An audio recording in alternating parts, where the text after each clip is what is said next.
evidencia. ¿Cuál es la evidencia? ¿Cuál es la evidencia? ¿Cómo puedo saber? ¿Cómo puedo saber? ¿Cómo puedo saber? ¿Cómo vive un hijo de Dios? Un hijo de Dios.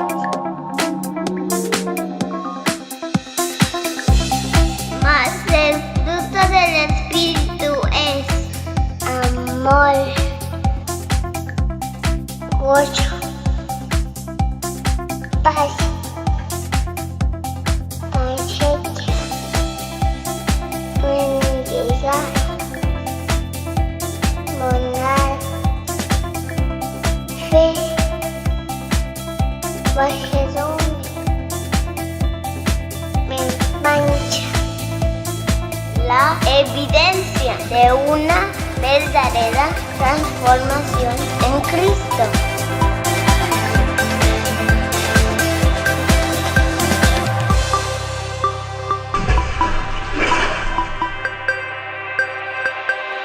Los invito a que oremos. Padre, Cristo, Espíritu Santo. Qué momento tan más emocionante.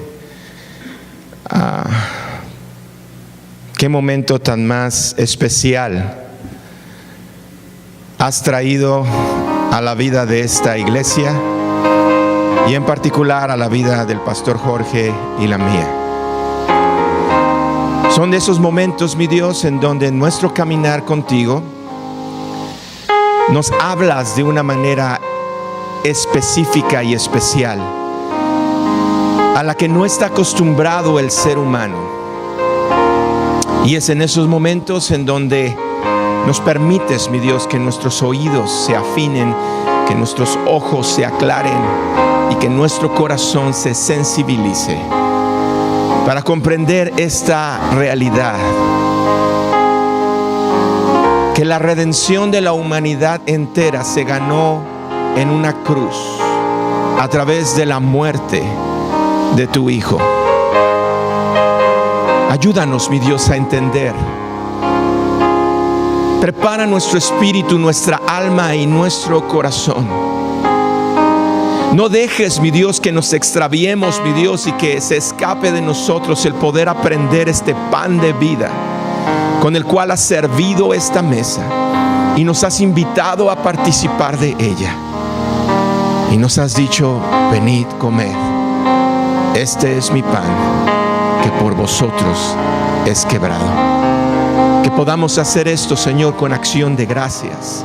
Que podamos hacerlo, mi Dios, con una vida que puede detenerse y hacer una pausa y reflexionar y darse cuenta de la voz particular con la que nos estás hablando en este tiempo. En el nombre de Cristo Jesús te lo pedimos. Amén, amén y amén. El domingo pasado estudiamos dentro de este viaje en el que nos iniciamos para aprender el proceso que lleva a una semilla hacia un frutero. Y específicamente hablamos ya del paso que es sembrar la semilla. Y que el sembrar la semilla se refiere a morir. Se refiere a morir. Y Juan 12:24 fue la forma en la que terminamos el servicio del domingo pasado. Y si me ayudan, por favor, a leerlo. De cierto os digo, que si el grano de trigo no cae en la tierra y muere, queda solo, pero si muere, lleva mucho fruto. Y esto es tan importante en la vida del cristiano, esto es tan importante en la palabra de Dios. Pero yo les hago una pregunta muy sencilla: ¿por qué el ser humano no le da la importancia? Inclusive, ¿por qué nosotros como hijos, los hombres como hijas, las mujeres de Dios, no le damos la importancia? Y es sencillamente porque al ser humano en general no le gusta morir. No nos gusta hablar de la muerte, no nos gusta escuchar de la muerte. Y acabamos de pasar unos días que la manera en la que el ser humano quiere de alguna manera enfrentar este conflicto es burlándose de la muerte. Y créanme que les puedo decir en este momento que Dios me ha enseñado a través de experiencias lo importante de comprender lo que significa morir. Y hace unos días recibo una llamada del pastor Jorge en donde me explica la situación de la iglesia. Fue algo que ya podíamos estar nosotros previniendo.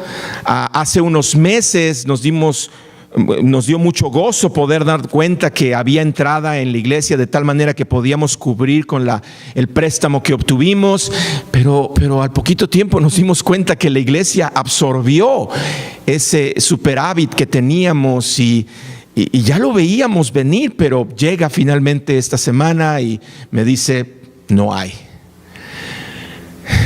Rápidamente nos pusimos de acuerdo, nos quedamos de ver aquí en la iglesia para orar y para platicar.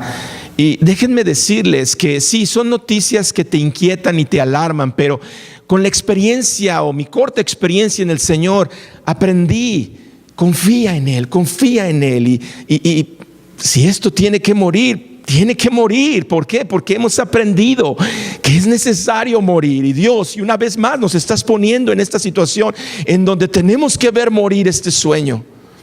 Lo vamos a hacer, mi Dios. No vas a encontrar de parte de nosotros personas que se quejan y dicen: ¿por qué permitiste esto, Señor? ¿Y por qué nos dejaste llegar a esta situación, a este lugar, con estas cosas que nos rodean, si finalmente se va a acabar el sueño? No, Señor. Venimos delante de ti con unos años ya de experiencia, con unas lágrimas derramadas, con rodillas fortalecidas por la oración. Estamos preparados. Hágase tu voluntad. Y esto me llevó a recordar las palabras de un hombre de Dios, que tal vez en su momento vamos a estudiar más acerca de este hombre, porque es muy, muy interesante su vida. Y me estoy refiriendo a Job. Y si me acompañas por favor al libro de Job, capítulo 1, versículo 21. Encontramos estas palabras en las cuales nos vimos reflejados el pastor Jorge y su servidor. Nos dimos cuenta que muy posiblemente estábamos tomando las palabras de este hombre y haciéndolas nuestras por la situación que estamos pasando. Y nos dice Job 1:21 lo siguiente: y dijo: desnudo salí del vientre de mi madre, y desnudo volveré allá. Jehová dio y Jehová quitó. Sea el nombre de Jehová bendito. Este hombre que nos dice este libro en el inicio que era un hombre que agradaba a Dios, era un hombre que por su forma de vida había demostrado su entrega, su devoción a Dios, su compromiso.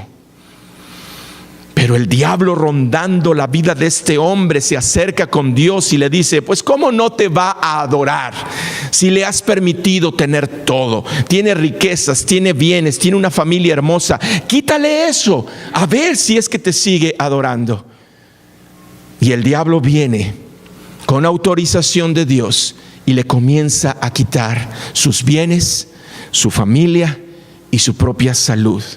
Y después de todo este momento difícil que estaba pasando, este hombre dice esta verdad profunda: desnudo salí del vientre de mi madre y desnudo volveré allá. Jehová dio, Jehová quitó. Sea el nombre de Jehová bendito. Y ese era el sentir del pastor Jorge y de su servidor. Y así como hemos aprendido sobre la importancia de morir, y déjenme hacer esta pausa para explicar. Morir. ¿Morir a qué? ¿Dios nos pide morir físicamente? ¿Dios nos pide que atentemos con nuestra vida? ¿Dios nos pide que hagamos mandas en donde sacrificamos nuestro cuerpo con dolor y sufrimiento? No. La manera que Dios nos pide que muramos es: muere a la apariencia. Muere a la máscara con la que a veces el ser humano se obstina en ponerse para dar una imagen, cuando en realidad aquí adentro es otra cosa. El morir que Dios nos pide es morir a la forma antigua en la que nosotros solíamos vivir. Y que la verdad, si somos honestos, la mayoría de las veces, en lugar de obtener vida, obtuvimos sufrimiento, aflicción. Dios nos está pidiendo: muere a la forma obstinada de pensar, en la que piensas que tú tienes tus propias decisiones y la propia forma en la que vas a resolver tus problemas. Muere a todo eso y comienza entonces a ver las cosas de la forma en la que Dios las ve. Y les repito, aprendimos acerca de morir, pero también lo que aprendimos dentro de estas lecciones en las que Dios nos ha llevado a comprender la importancia de morir, hemos aprendido la bendición enorme que viene detrás de aquellos que han decidido morir y entregar su vida a Dios. Estamos convencidos que si bien Dios nos pide que muramos a nuestros ideales, que muramos a nuestros sueños, que muramos a nuestra forma de querer ver y hacer las cosas, hemos aprendido que detrás de la obediencia a Dios y de morir viene una enorme bendición. Cuando el cristiano o la cristiana decide hacer a un lado su propia voluntad para hacer la voluntad de Dios, tomar su cruz y cargarla. Hay una enorme bendición siempre. Lo que viene después de que tú pones a Dios en primer lugar y de que pones su palabra en el lugar correcto y la obedecemos, la bendición que viene es 1000 veces mejor a que si nosotros seguimos obstinados en no querer perder y no querer morir. Y es entonces que el pastor Jorge y su servidor logramos ver la luz de Dios, logramos comprender el propósito que Él tiene para nosotros y para la iglesia respecto a lo que estaba pasando, y entonces decidimos proceder.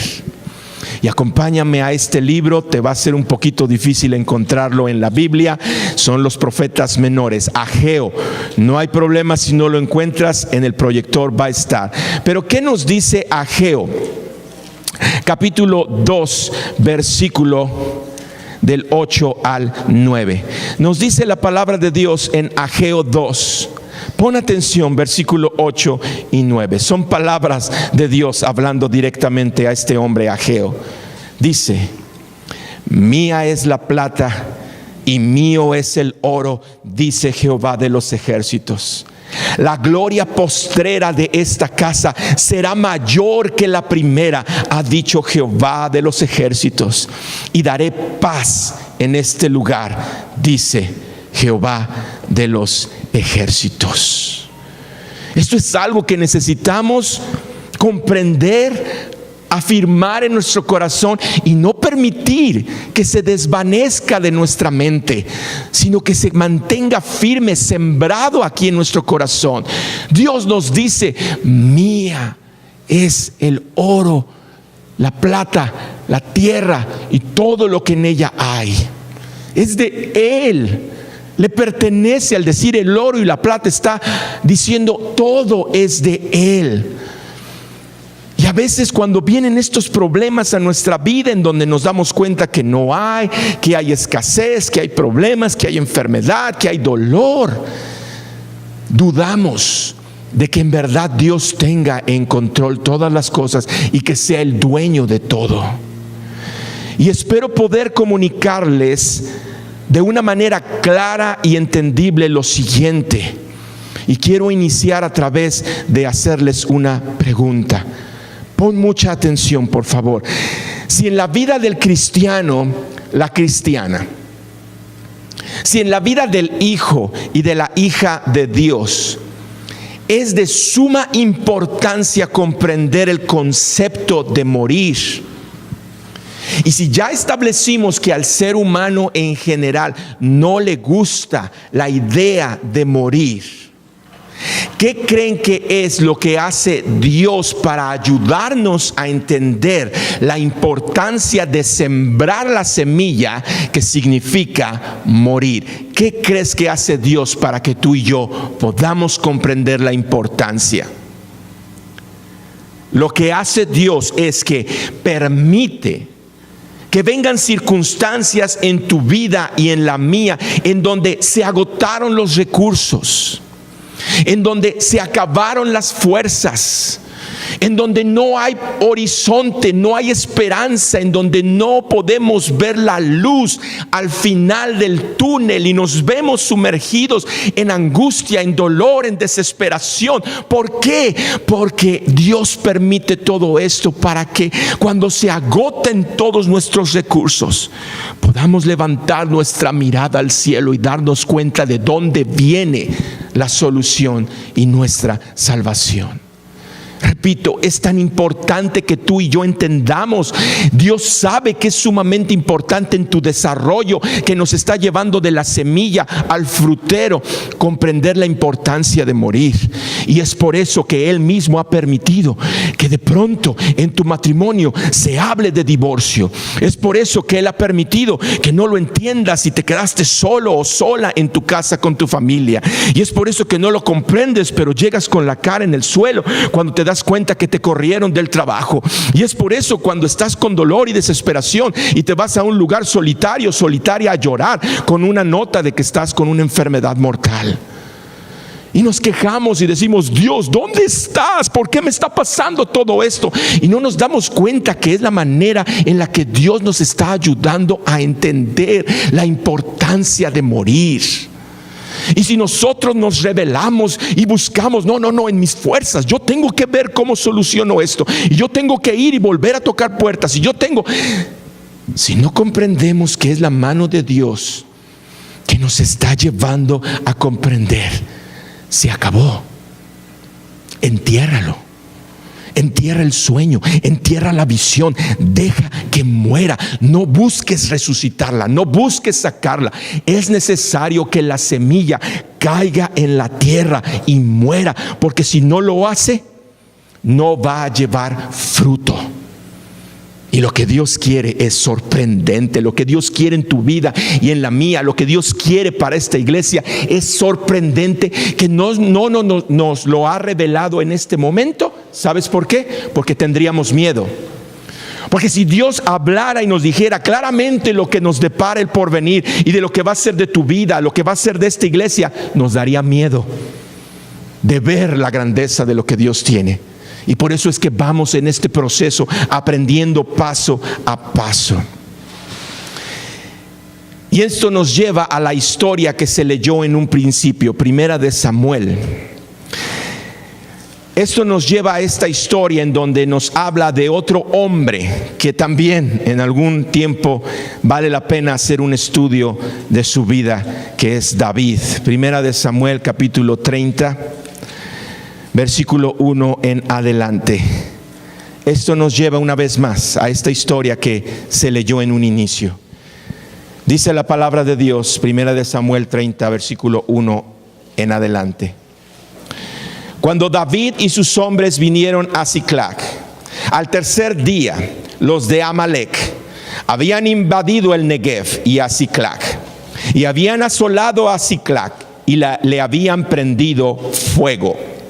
Y se habían llevado cautivas a las mujeres y a todos los que estaban allí, desde el menor hasta el mayor. Pero a nadie habían dado muerte, sino se los habían llevado al seguir su camino.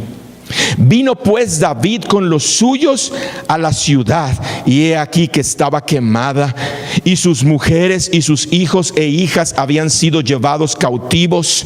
Entonces David y la gente que con él estaba alzaron su voz y lloraron hasta que les faltaron las fuerzas para llorar. Las dos mujeres de David, Ahinoam, jezreelita, y Abigail, la que fue la mujer de Nabal, el de Carmel, también eran cautivas.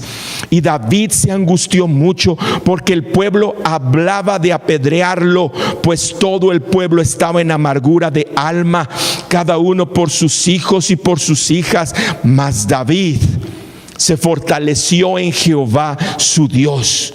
Y dijo David al sacerdote Abiatar, hijo de Abimelech: yo te ruego que me acerques el efod. Y Abiatar acercó el efod a David. Y David consultó a Jehová diciendo: ¿perseguiré a estos merodeadores? ¿Los podré alcanzar? Y él le dijo: síguelos, porque ciertamente los alcanzarás y de cierto librarás a los cautivos. David ha pasado por momentos muy difíciles en su vida, y todo comenzó cuando este humilde pastorcito, que había sido experto en pastorear sus ovejitas y que había aprendido las lecciones que Dios le permitió llevar en esa etapa de su vida, es llevado al ejército de Israel en un momento en donde son desafiados por los filisteos. Y este jovencito, sin tener que ver nada ahí, escucha la voz de un gigante que blasfema el nombre de Dios, y esto hace que David se encienda en ira y dice: ¿quién es ese incircunciso que blasfema el nombre de mi Dios? Y decide hacerle frente cuando nadie de los del ejército le quería hacer frente. Y de una manera sorprendente, tú conoces la historia, yo conozco la historia. Este jovencito desciende al valle, toma 5 piedras y toma una, la pone en su honda y la lanza, y certeramente le da en medio de la frente de este gigante llamado Goliat, y se desploma. Y se acerca a David y toma su espada, que la Biblia nos dice que era una espada enorme y pesada, y no importando, y ¡pah!, le corta la cabeza. Y de ahí comienza una aventura en donde este jovencito tiene que estar poniendo a prueba su fe constantemente. En este momento particular de la historia, él está en exilio de su nación. En su nación es perseguido por el mismo rey. Él tiene que huir y va a la nación enemiga. Y va de regreso a su casa, a su pueblo, cuando de pronto se da cuenta que está quemado. Se han llevado a las mujeres y a los hijos y los bienes. Y en ese momento de amargura y de frustración, como tú y yo nos podemos ver en ciertos momentos de nuestra vida, lloramos con amargura. Y no nada más es nuestro dolor interno, es el ver al pueblo que hablaban de apedrearlo, que decían: él es el culpable, por eso estamos en esta situación. Y tal vez tú te has visto en una situación en donde los demás te apuntan y te señalan y te critican y se quejan de ti, y en esa angustia aprendemos algo valiosísimo que la Biblia nos dice: que David, a pesar de todo eso que estaba pasando en su interior y en su exterior, se fortaleció en Dios. Levantó su mirada cuando se acabaron las soluciones terrenales y se dio cuenta de dónde venía su salvación. Y entonces emprende esta empresa en donde Dios le da la victoria. Pero se nos pueden pasar de largo historias, situaciones sumamente importantes, y este es un momento para volverles a insistir: lean la Biblia con entendimiento. No la lean por compromiso, léanla con el deseo de extraer las verdades que allí están. Porque acabamos de leer que David se levanta y al ver la situación de calamidad, recibe la orden de Dios: persíguelos. ¿Y quiénes crees que fueron los hombres que siguieron a David en esta empresa? Vamos a ver quién era el ejército de David. Vamos a entender de qué se componía este ejército que David formó. Y la Biblia nos lo dice en ese mismo libro, pero el capítulo 22. Y de veras, estoy convencido que te vas a sorprender. Estoy convencido que se te van a abrir los ojos. Vas a comenzar a entender por qué es importante leer la Biblia con detenimiento, porque si no, no encontramos estas verdades. ¿Quién era el ejército de David? Primera de Samuel 22, versículo 1 y 2. Dice la palabra de Dios: yéndose luego David de allí, huyó a la cueva de Adulam.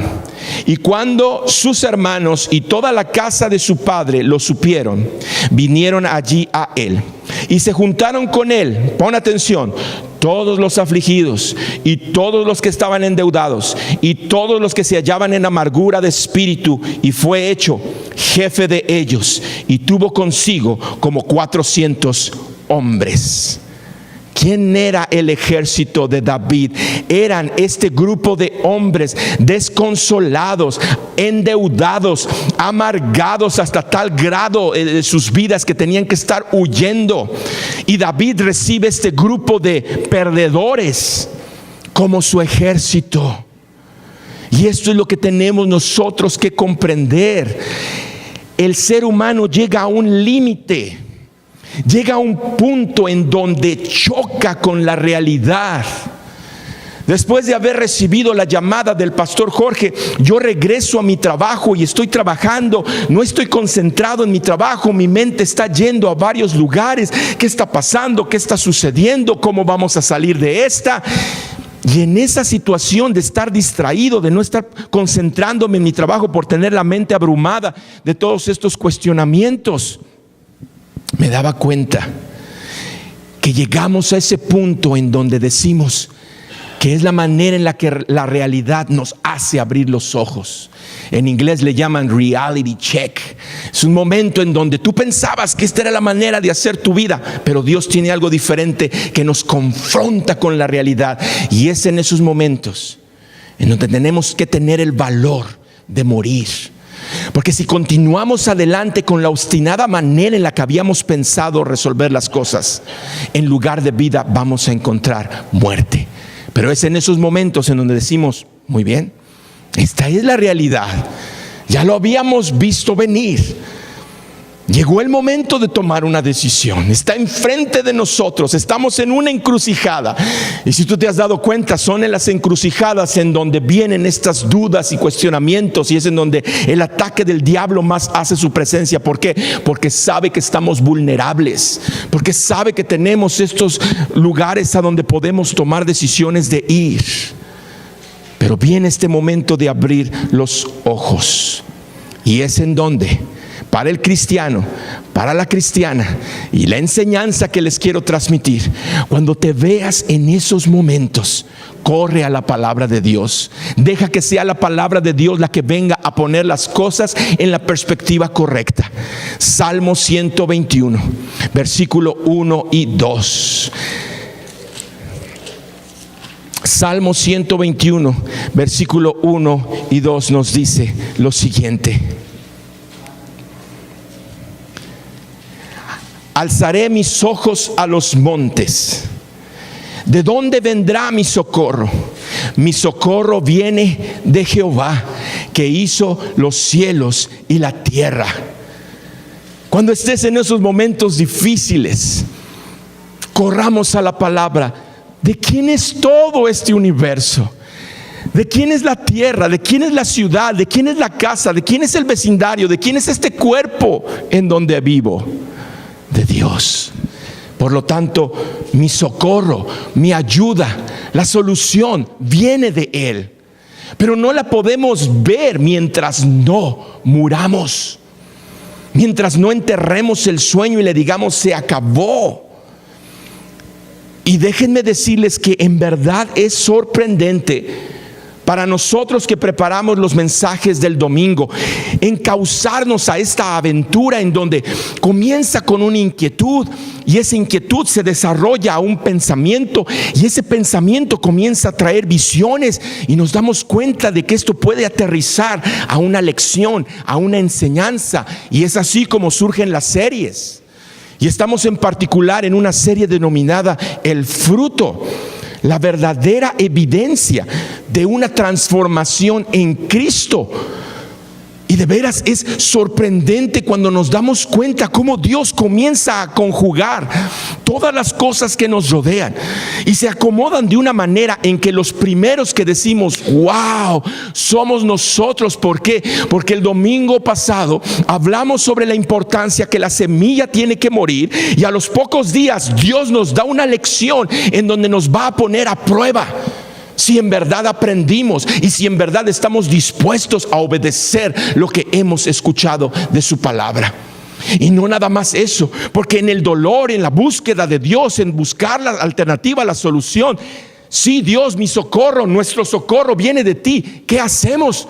Corremos a la palabra de Dios. Hay que preparar el mensaje del domingo, y oh Dios mío, qué glorioso eres cuando nos damos cuenta cómo se comienza a fusionar de una manera hermosa, armónica, coherente lo que Dios nos quiere hablar.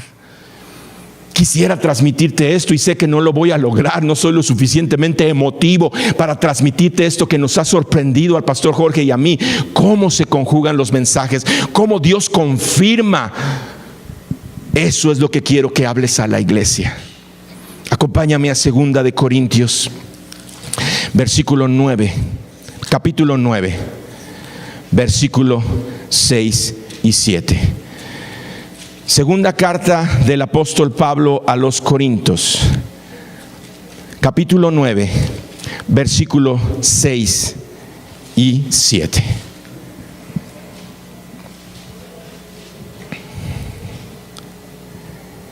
Pero esto digo, ¿me ayudas a leerlo? El que siembra escasamente, también segará escasamente. Y el que siembra generosamente, generosamente también segará. Cada uno dé como propuso en su corazón, no con tristeza ni por necesidad, porque Dios ama al dador alegre. Y este es un pasaje que tú y yo lo sabemos muy bien, porque es precisamente el pasaje que oramos y recitamos y decimos con convicción cada vez que en Comunidad Viva recogemos el diezmo y las ofrendas. Y es muy claro que tú ya lo has recibido y lo hemos aprendido. Dios ama al dador alegre. Esto es algo que hemos enseñado constantemente. ¿Por qué? Porque no es nuestro énfasis utilizar el púlpito como tal vez se puede hacer en otros lugares en donde el énfasis es las cuestiones financieras. No, desde un principio nuestra confianza está en Dios. Y nosotros enseñamos, Dios ama al dador alegre. Así que si tú no das con alegría, no des. Si tú sientes una carga el dar, no des.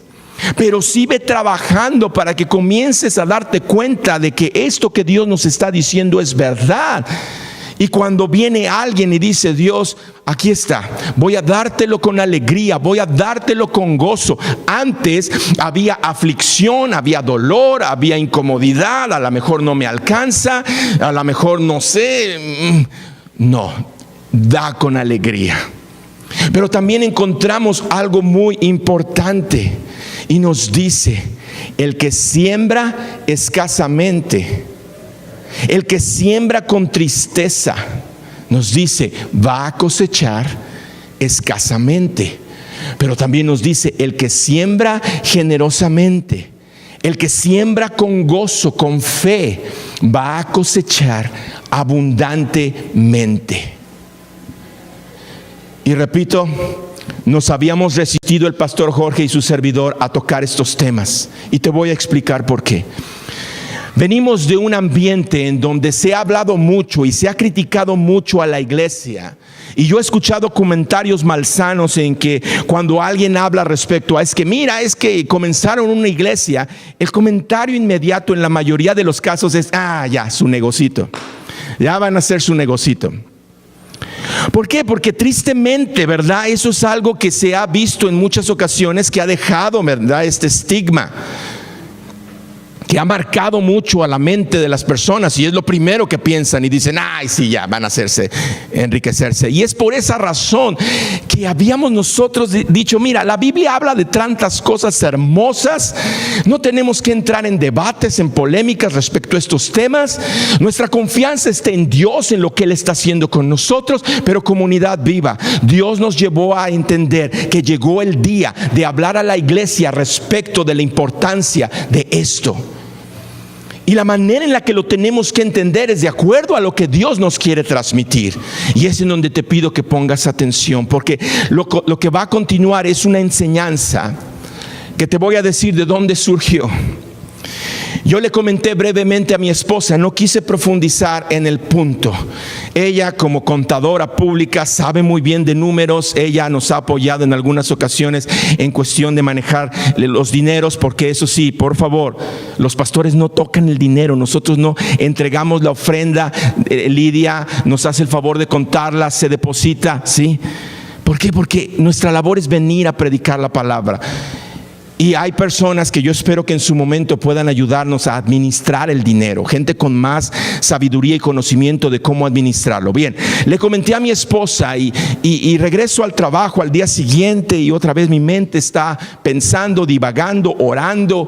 Y en eso recibo un correo de mi esposa y me dice, encontré un artículo que se me hizo muy interesante y te lo envío para que lo leas.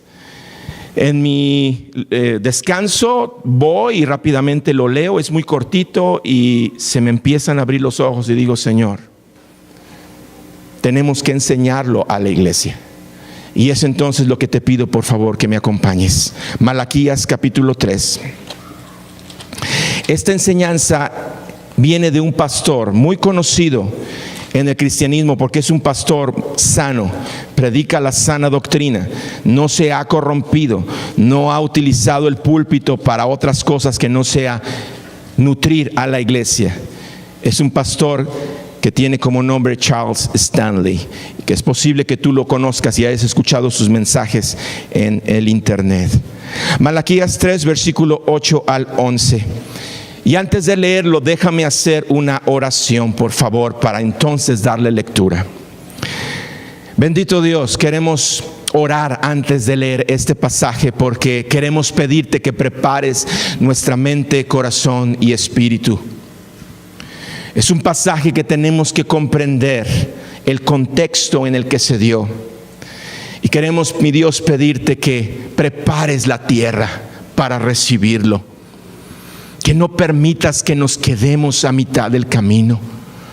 Tu palabra nos dice que es como una espada de dos filos que penetra hasta lo más profundo. Y es por eso que muchas veces le sacamos la vuelta, porque no nos gusta ese trato, porque no nos gusta cuando tu palabra es como un espejo en donde nos reflejamos y nos damos cuenta de lo sucio que estamos.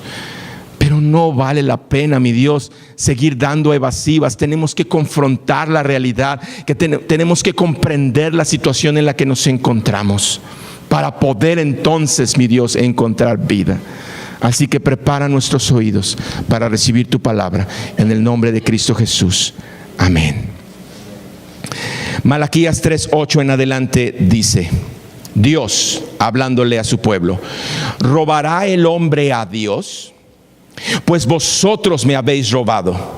Y dijisteis: ¿en qué te hemos robado? En vuestros diezmos y ofrendas.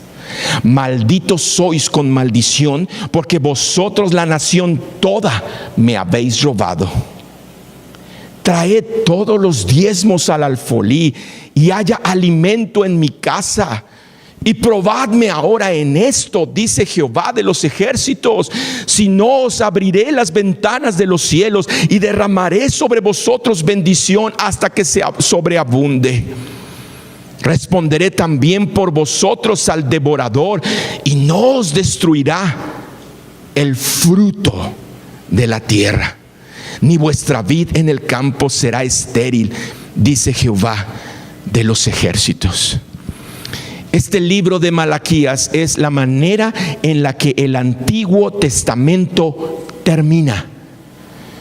Y termina de una manera seria y sí, hasta cierto punto trágica, cuando nos damos cuenta de que el pueblo de Dios, a pesar de los años en los que Dios le ha demostrado su amor y su protección, le responden a Dios con rechazo y le dan la espalda.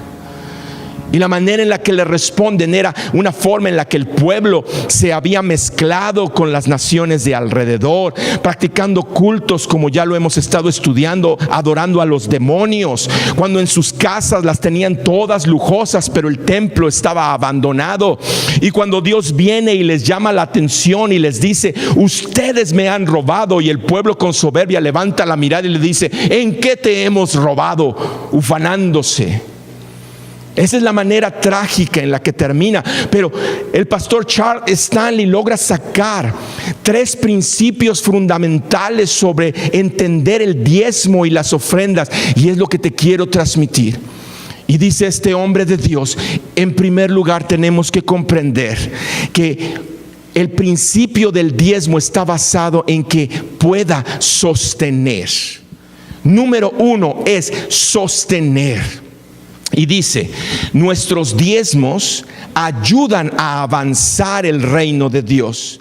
Sin el apoyo económico regular de los fieles, los programas de ayuda, los programas de evangelización y de alcance comienzan a disminuir hasta que la iglesia cierra sus puertas indefinidamente y el personal a tiempo completo debe de buscar otro empleo. Y yo les pongo de atención, en Comunidad Viva no hay nadie de tiempo completo, nadie recibe sueldo de la iglesia. Al contrario, el compromiso del pastor Jorge y su servidor ha sido desde el inicio, nosotros no ser carga a la iglesia. Y les podría hablar de números, pero desde el momento que iniciamos hasta la fecha, hemos tratado de ser fieles con nuestro diezmo. Y si tú ves la suma a la que hemos aportado, no lo digo para presunción, lo digo porque es la realidad, es nuestro deseo agradar a Dios. Pero mi familia llevamos $11,600 que hemos diezmado a la iglesia y en ningún momento ha habido algo en el que estemos reclamando y ay, ¿por qué no diezman ellos? No, ¿por qué? Porque nosotros ya comprendimos este principio. Porque nosotros ya no debatimos a Dios, porque mi esposa de veras es una de las cosas que tiene muy presentes desde jovencita. Ella aprendió a diezmar y todo lo que entraba a su bolsillo sacaba el 10% y era para Dios. Entonces nosotros no tenemos que más que mantener lo que es la renta del lugar, el pago de los servicios y algunos apoyos que inclusive han salido de ustedes porque no han salido de las arcas de la iglesia para los eventos como es el aniversario que está próximo. Pero es la realidad, el diezmo es para sostener la obra. Dios permite que su pueblo sea el que reciba esta encomienda. ¿Por qué? Porque nosotros nos podemos preguntar y decirle, bueno, ¿por qué? ¿Acaso Dios necesita de nuestro dinero? Y por favor te pido que vayamos a la palabra de Dios, Ageo 2, versículo 8, lo acabamos de leer. ¿Qué nos dice? Muy sencillo, ahí está en la pantalla. Es Dios, mía es la plata y mío es el oro, dice Jehová de los ejércitos. ¿Estará necesitando tu dinero? ¿Estará necesitando tus bienes? Entonces no nos extraviemos, no es de que Dios nos esté necesitando, no, es que nos quiere enseñar una lección, nos quiere enseñar a desprendernos de cosas que nos tienen arraigados y que no nos dejan poder disfrutar la vida que Él tiene. Y vaya que las cuestiones financieras es una de esas áreas en donde el hombre y la mujer le pone tanto énfasis que la Biblia, una de las enseñanzas más ricas y vastas después de la salvación, es sobre el dinero. Jesucristo enseñó sobre el dinero y dijo, no tengan ustedes dos reinos, porque o agradas a Dios o a las riquezas, y las riquezas y las agradas, vaya que te van a esclavizar. Número 2, dice el pastor Charles Stanley, ¿cuál es otro principio fundamental del diezmo? Es para probar. ¿Para probar a quién? ¿Para probarnos a nosotros? O sea, Dios, ¿vas a utilizar el diezmo para medir en dónde está nuestro corazón? No, es para probarlo a Él. ¿Te puedes dar cuenta? Dios viene a este pueblo duro, les dice algo duro: me han robado. ¿En qué te hemos robado? En los diezmos y en las ofrendas. Y en lugar de venir con una palabra de castigo diciéndoles, pues como me han robado, me lo voy a cobrar y con intereses y retroactivo. No, fíjate lo que dice Malaquías 3:10, palabra de Dios. Trae todos los diezmos al alfolí y haya alimento en mi casa. ¿Y qué dice? Probadme ahora en esto, dice Jehová de los ejércitos, si no os abriré las ventanas de los cielos y derramaré sobre vosotros bendición hasta que sobreabunde. Otro principio del diezmo no es para probarnos nuestro corazón en dónde estamos, es para probarlo a Él. Prueba a Dios. Date cuenta que Él se está diciendo, pruébame. Comprueba que esto es verdad. Date cuenta que si tú sigues con tu mente amarrada, ay no, es que me da cosa soltar, y pruébame, ponlo en práctica y te vas a dar cuenta si no hago maravillas en tu vida. No van a ser maravillas, que es en la manera en la que las mide el ser humano, ¿verdad? Yo invierto tal cantidad de dinero, espero tal porcentaje de regreso. No entendamos, Dios nos da algo que es mucho más valioso que los bienes y riquezas. ¿Cuántos hombres y mujeres hay en el mundo que son reconocidos como los hombres y mujeres más ricos del mundo? Y sin embargo, varios de ellos darían grandes cantidades de dinero con tal de tener paz, con tal de tener amor, con tal de tener una comunidad que los pueda ver, no por lo que van a obtener de ellos o de ellas por sus riquezas, sino porque en verdad quieren convivir con ellos y con ellas. Y te vas a dar cuenta cómo las riquezas te extravían. No es en donde Dios nos da la bendición. Dios devuelve la bendición con tu salud, con tus hijos, con el ver tu familia crecer, con el poder disfrutar de la vida, por el poder salir y enfrentar esta vida en la que Dios nos regala tantas cosas. Mira, por medio del diezmo, que es decir, el 10% de nuestra ganancia, descubrimos un principio importante de la fe. Descubrimos que podemos vivir y rendir más con el 90% que nos quedamos, que si nos aferramos a quedarnos con el 100%. De veras, eso lo hemos visto vez tras vez, mi esposa y su servidor comprobado, y lo hemos escuchado de muchos hermanos y hermanas en la fe que nos lo han dicho. Es verdad, cuando vamos y damos al Señor lo que le corresponde con gozo, con alegría, es sorprendente, nos alcanza más que cuando decimos, ay, se me hace que este mes no sale para el diezmo. No, pues guarda el cheque. Andamos ahí batallando a ver de dónde sacamos, porque es verdad, Dios cumple con lo que promete. Y hay hombres y mujeres que deben de ser inspiración para nosotros, porque ellos, comprendiendo estos principios de vida, decidieron ser fieles con su diezmo al Señor, el 10%. Decidieron comenzar a dar un extra, que es la ofrenda, es decir, es más agregado del 10%, por gratitud, Señor, de lo que nos has dado.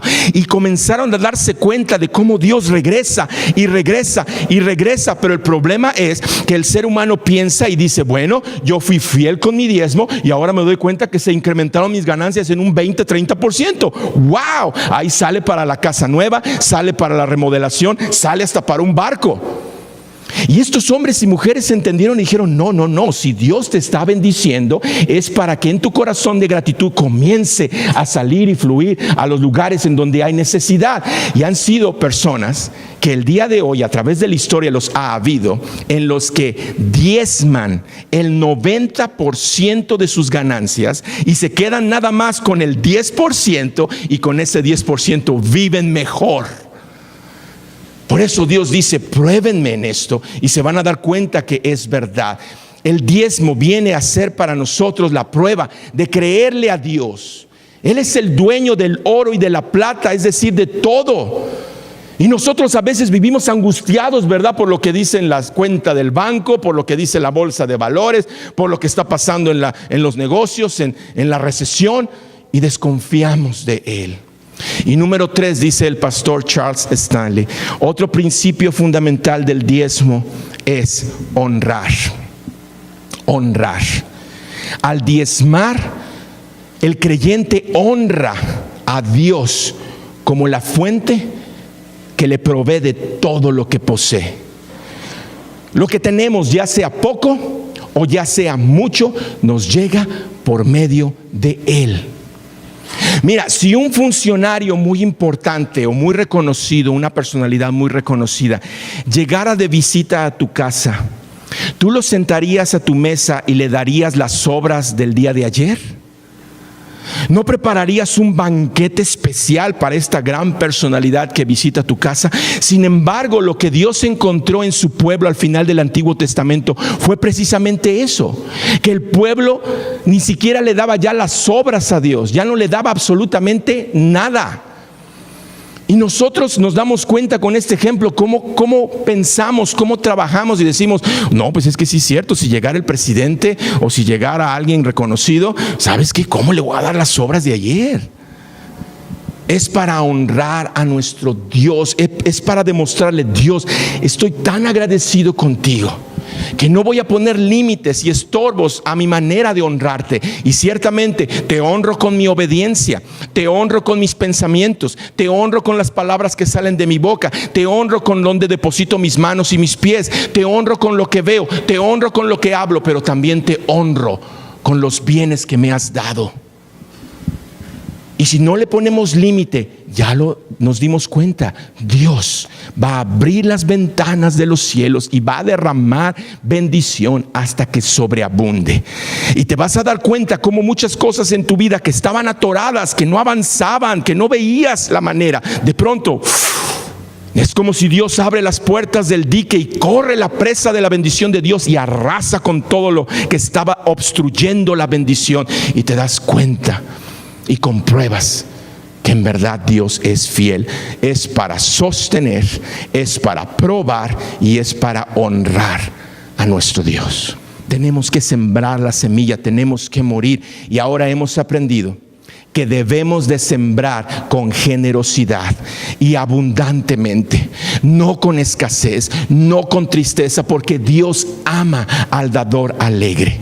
Así que en la decisión que el pastor Jorge y su servidor decidimos tomar es: vamos a seguir adelante. Las puertas de la iglesia no se cierran, siguen abiertas. Nuestro compromiso sigue en pie, y cada vez más convencidos del llamado que Dios nos dio, cada vez más pasión, en donde cuando el enemigo nos daba un gancho al hígado y nos tumbaba, nos levantamos tomados de Dios, fortaleciéndonos en Dios con más ánimo, con más entusiasmo, con más creatividad, con más motivación, empujándolos para que ustedes logren salir de esos lugares en donde el enemigo nos quiere tener esclavizados. Ahí está nuestro compromiso.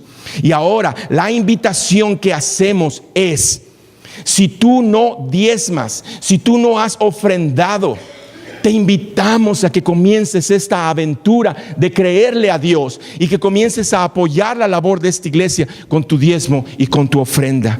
La invitación a la iglesia, a aquellos de ustedes que han sido fieles con su diezmo y con su ofrenda, la invitación es que den un extra, que nos apoyen dando un extra, un piquito. Hay quienes van a hacer un picote, ¿verdad? Pero hay otros que lo que sea. Si tú ya aprendiste la bendición de diezmar y ofrendar, ahora te invitamos que des otro paso en donde nos apoyes a la labor de la iglesia con un extra. Nosotros seguimos con el compromiso, nosotros seguimos en pie, no vamos a bajar la guardia. ¿Cómo es que termina esta historia de David, en donde él se veía rodeado de toda esta calamidad externa e interna? Acompáñame por favor ya para terminar. Primera de Samuel capítulo 30. Y libró David, versículo 18, todo lo que los amalecitas habían tomado, y asimismo libertó David a sus 2 mujeres, y no les faltó cosa alguna, chica ni grande, así de hijos como de hijas del robo, y de todas las cosas que les había tomado. ¿Qué dice? Todo lo recuperó David. Es sorprendente lo que Dios nos está diciendo. Todo lo recuperó David. David estaba en la situación más difícil, pero aprendió a fortalecerse en Dios. David aprendió no tan solo a depender de Dios, sino que encontró en él una respuesta real a través de su comunión diaria con él.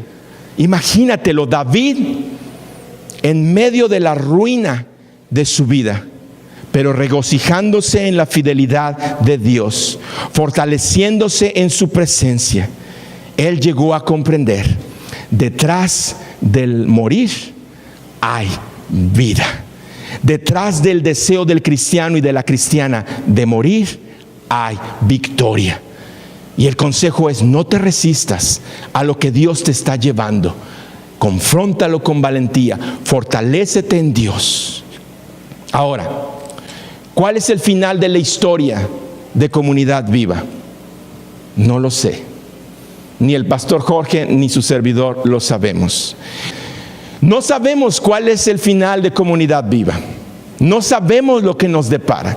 Pero sí sabemos que con la decisión que tomamos de seguir adelante, tomados de la mano de Dios, fortaleciéndonos en Él, siendo obedientes a su palabra, haciendo las promesas que Él nos dio nuestras y sembrando con generosidad, el resultado es lo que nos dice Salmos 126, versículo 5. Salmo 126, versículo 5. Las lágrimas que derramamos cuando sembramos la semilla se volverán cantos de alegría cuando cosechemos el trigo. Esto es verdad. Cuando tú vas en el camino, arando la tierra, preparando la semilla, sembrando, lo hacemos con lágrimas, lo hacemos cansados, frustrados, agobiados, pero se volverán cantos de alegría cuando comiences a darte cuenta de la gran cosecha que Dios tiene para nosotros. ¿Me ayudas a ponernos de pie y tomar estas palabras de Ageo capítulo 2 versículo 9 como una palabra que Dios le da a Comunidad Viva en este momento en particular en que nos encontramos? Vamos a tomar esta promesa como que Dios está hablándonos. Le está hablando a Comunidad Viva, le está hablando a tu corazón. ¿Me ayudas a leerlo? Dice: la gloria postrera de esta casa será mayor que la primera, ha dicho Jehová de los ejércitos, y daré paz en este lugar, dice Jehová de los ejércitos. Oremos. Bendito Dios, Padre, Cristo, Espíritu Santo, gracias por este alimento que nos has dado. Gracias porque en un inicio hablamos de que habías preparado la mesa con este banquete para comer, y al terminarlo nos damos cuenta de lo delicioso que fue a nuestro espíritu. Y queremos pedirte, Señor, que nos ayudes a que nos podamos llevar los nutrientes de este alimento que hemos recibido. A que nos demos cuenta cómo en verdad tu palabra, mi Dios, cobra vida cuando la ponemos en práctica. Y comenzamos a ver cómo nuestro cuerpo comienza a crecer, a madurar. Mi Dios, te presentamos una iglesia pequeña, una iglesia bebé. Todavía yo la veo como una iglesia bebé, todavía no la veo como una iglesia madura. Y un bebé tiene muchas necesidades, hay que atenderlo, cuidarlo, darle protección, alimento, asearlo. A veces nos incomodan sus llantos y no sabemos cómo tranquilizarlo, pero va creciendo, Señor, va madurando, va haciendo suya esta palabra hasta que comienza ya a dar pasos firmes. Llévanos, mi Dios, y síguenos llevando por este camino. Estamos convencidos, mi Dios, que lo que tú iniciaste, tú lo vas a terminar, y que vamos a ver realmente cumplido el propósito de esta iglesia, de poder enseñar que todas las cosas son de ti, por ti y para ti, y de poder ver cómo Comunidad Viva es un instrumento a través del cual siguen propagándose las ondas de tu amor, y que podamos seguir deleitándonos domingo tras domingo a escuchar la hermosura de tu verdad y darnos cuenta cómo es efectiva a través de una comunidad viva. En el nombre de Cristo Jesús, amén, amén y amén.